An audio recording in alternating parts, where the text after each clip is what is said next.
Hello and welcome back. I am Cassidy Amber Chapman and this is my Digital Nomad Story Season 2. So this now is Prague, Czech Republic. I'm not currently in Prague, Czech Republic because I have already left, but the last 24 hours were a little bit too much fun. So just wait till the end of the story because that was so much fun that I couldn't record because I was having too much fun. So Prague. I'm gonna be honest. As an American, I didn't know that Czech Republic was Prague or Prague that was Czech Republic. I didn't really think about the two being together, so that's why I say Prague, Czech Republic, because for the people in America that don't know they're together, and maybe that was only me, but I'm pretty sure I'm not the only American that my geography is off until I begin traveling the world. I have now hit, now with this country that I'm in currently, watch the next video to see where I'm at, I learned so much about the world and geography through traveling, and I have now hit my 17th country, super grateful for, and Czech Republic was number 16, I believe. We'll see about that. And so Prague was gorgeous. The first couple of days, not only coming off of the plane ride, I felt like I was coming into a tea party. Like, when you're a kid, I don't know, I liked tea parties. I really like tea. And I loved the colors of the buildings on the streets. Like light pink, light orange, sage green, like a light sage green. It was so beautiful. I felt like I was in a castle, but it was all the streets of Prague where they were just so beautiful. And not only was I seeing this incredible space, but this was a place for me to just soak in so much love. I went to Prague because I was invited by a friend who I'd met online all these years. And yes, I'm going to say it over and over again. I have friends and clients all over the world. And, if you want to know more about that, just comment. I'll tell you about. So I got to meet her in person. The only reason I came really was because I wanted to meet her, and I always thought, okay, why not explore Prague? And so I could only give myself 2 weeks because Europe, I only had 2 more weeks left in my visa. I could really do a year in Europe at least, but that would be a lot of paperwork. So am I going to do that? I'm not sure yet. We'll see. I'm not sure if I'm going to do all that paperwork. And I'm not sure if that's something that I actually want, because that's another thing about being a digital nomad is I've been able to see so many different places that maybe I want to do Asia next, or I haven't done Asia yet. There's so many other countries. Maybe I want to do the Caribbean, or maybe there's so many things that I can do because of this freedom that maybe I just want to keep doing that. I'm not sure yet, but we're figuring it out as we go. And my friend from Boston came to visit me. I had one of my Boston besties come and her fiance, and I kept touching her like, are you really here? Because it just felt like so much love. It felt like my heart just felt so expansive. And I felt so loved. I got so many hugs and we got to explore so many different places. Prague was just so meant to be, and I know that now because the sublet that I got that was perfectly for 2 weeks, it was the exact apartment that I wanted. It just all aligned. And I had a conversation with a friend the other day who also was a nomad before and is a world traveler as well, and she said, it always works out for the places that you're meant to go, and you feel called to a place for a reason. And I felt called to Prague. So when my friend from Boston came to visit, my heart was just so happy, and we got to explore Prague together. And it was definitely our vibe. We're very castles and princess and tea and all the things, and it was very, very fun. And one of my favorite memories with my friend as we were exploring Prague was we went to the National Museum. And in the National Museum, there's a section that is the minerals exhibition. And my inner child was screaming so happy. I used to collect rocks as a child, and my father hated that because I would collect rocks and on the beach, and he would be taking bags of rocks from the beach home, and he's like, why are we taking all of these rocks? And I'm like, Dad, they're beautiful. I have to bring them home. And he would get so angry. My dad, he's not a person who gets angry often, so it's kind of funny. My inner child was so happy. I love seeing all the different types of rocks and crystal-like structures and just all the minerals. They take my breath away, and I love seeing like how all the colors that this earth has, and just the fact that all of these rocks look so different and they're so unique, and they're pieces of art. They're creation. They're so gorgeous, and I just was so elated in that moment. And honestly, we were so exhausted at that point when we finally got to the mineral exhibition, because we kind of wanted to go home, because honestly, walking around Europe, no wonder why you guys are so skinny and Americans are so a little chunkier, because I was walking 8 miles, 9 miles a day, which, you know, is about 11 kilometers for my watchers that are not American. And it's just so integrated into the lifestyle. I barely even felt like I was walking 8 miles. If I went to the gym and I did like 4 miles, I feel like the biggest boss, and I feel like I walk out like I just did something huge today. But in Europe, I'm doing 9 miles and my legs are hurting for sure, but it just feels so integrated into the lifestyle. It's like, why wouldn't I walk 8-9 miles? It's incredible. I really want us to figure out how to make more walkable places in the US, but that's a project we're all gonna have to try to figure out together. After my friend left, of course, I had to get back to work, because there was a lot of days where I was not working, and so I needed to get back to work. One thing about it being such short time periods is a little bit tough for me. And if you've seen my previous videos, you know that I like to stay in a country for a month or more, because it allows me to explore, it allows me to take a few days off, it allows me to use my weekends, it allows me to do what I want. But honestly, on the other days, I'm actually working, because I'm traveling while working and I'm running a business, and it can be difficult to take so many days off. So because of the 90 days, and I wanted to do Prague, and I wanted to do Vienna, and I did Amsterdam, and I did Canary Islands. Amsterdam and Canary Islands were amazing because I had a month in each of them, so I was able to get a lot of work done, and I was able to like dive in, and I also was more integrated into living in that space. And it's a bit difficult to do that with like 1 week in Vienna and the 2 weeks in Prague, and where I am now, it feels a little too fast, and it feels like I don't get as much work done. So if you are, you know, thinking about traveling as a digital nomad, and you have an online income, and you have an online business, or maybe you just have a remote job, really give yourself time in each country. Give yourself a month to 3 months that really allow you to integrate into the culture. It allows you to explore as much as you want. And there's a couple of days while traveling that you kind of lose because of the day that you're flying and the day that you're taking the train, like whatever that is. It takes up a lot of time, and you kind of lose some days, and the next day you're tired, and there's just I just highly suggest longer stays, and I'm going to do that for myself. The only reason I did this was because of a specific retreat that I'm doing, and the days kind of lined up this way. Although I do believe it was completely meant to be, because of how everything is lining up and where I am right now.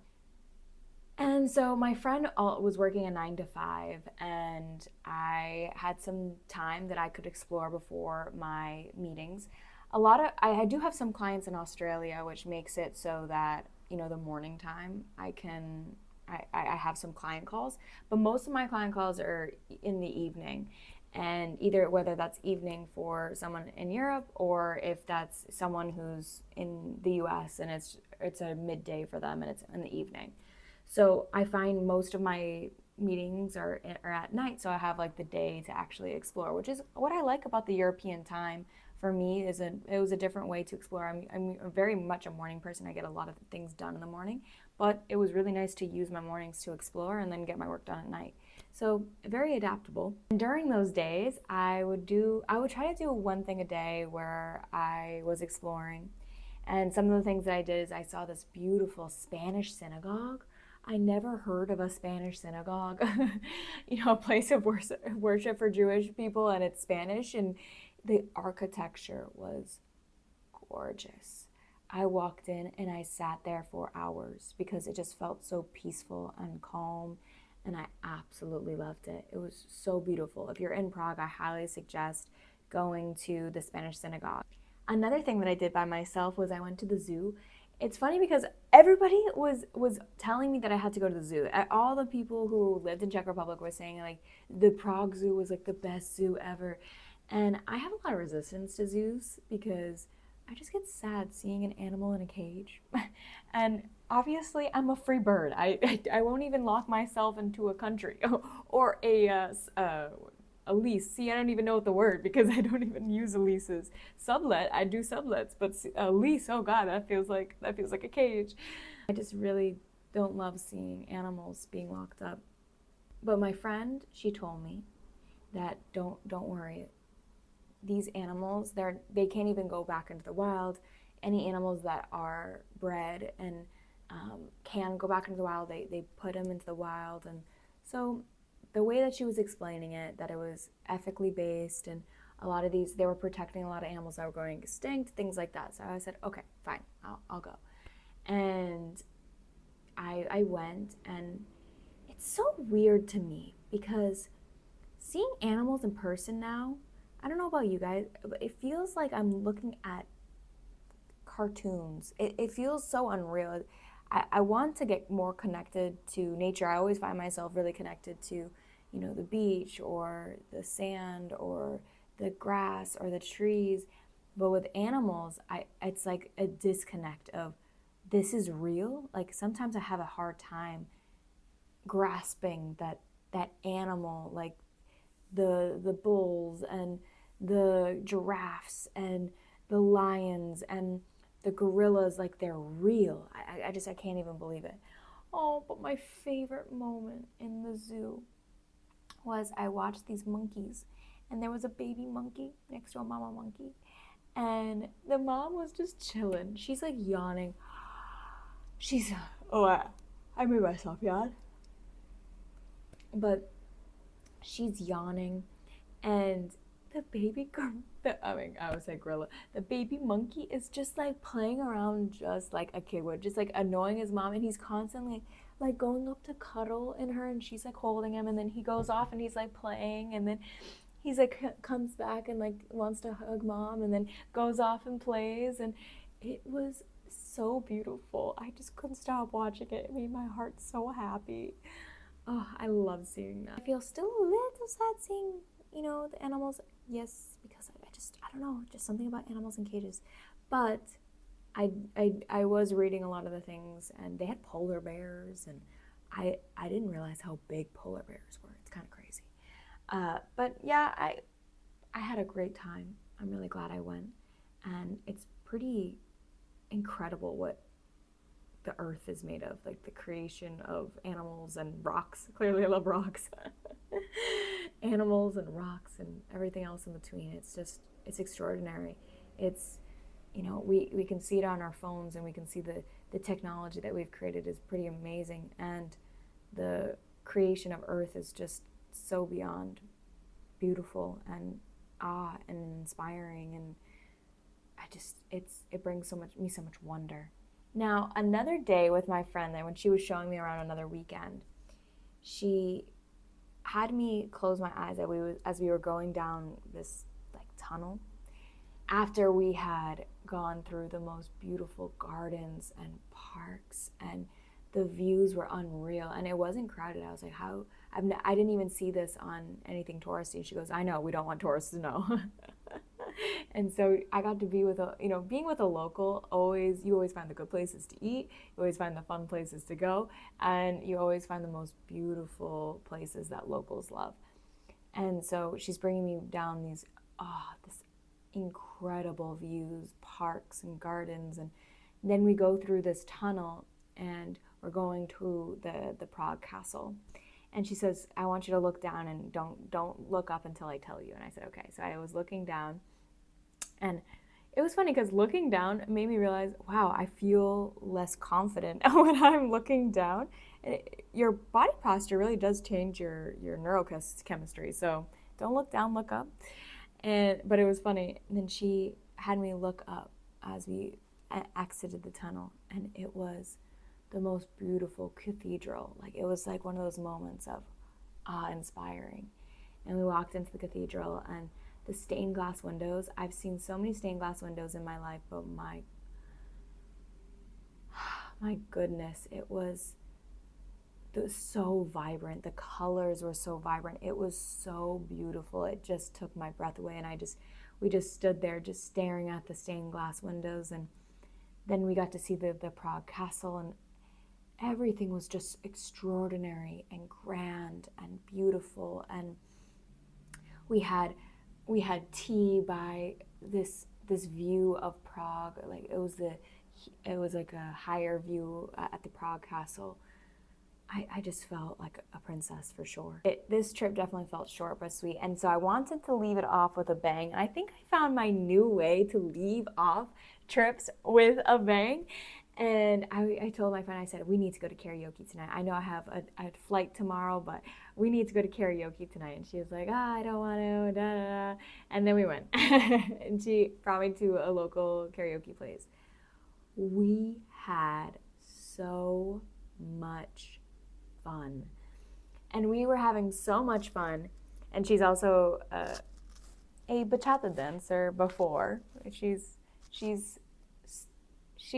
letting go of the bachata dancing, but she's also a bachata dancer. And she was like, we should go dancing. And I said, oh yeah. So I got to do my two favorite activities in one night. We had our first night in karaoke. We were there for hours. And then our second night in bachata, and we were dancing.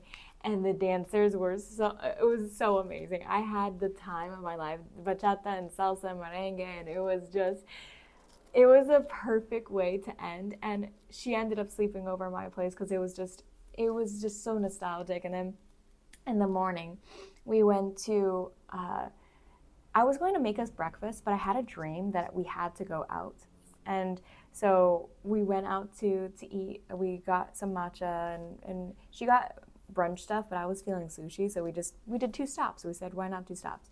So I got my caffeine, and then we went to the sushi place, and this was the most fancy sushi. They took my coat. They took everything that we needed. Then they gave us hand towels to, wash our hands in, and they were warm, and the sushi was amazing. And it wasn't expensive at all, but it was just, the experience was so luxurious. And I was like, of course this is going to be my last couple of, my last meal in Prague. It just felt so fancy, and it felt so pure. And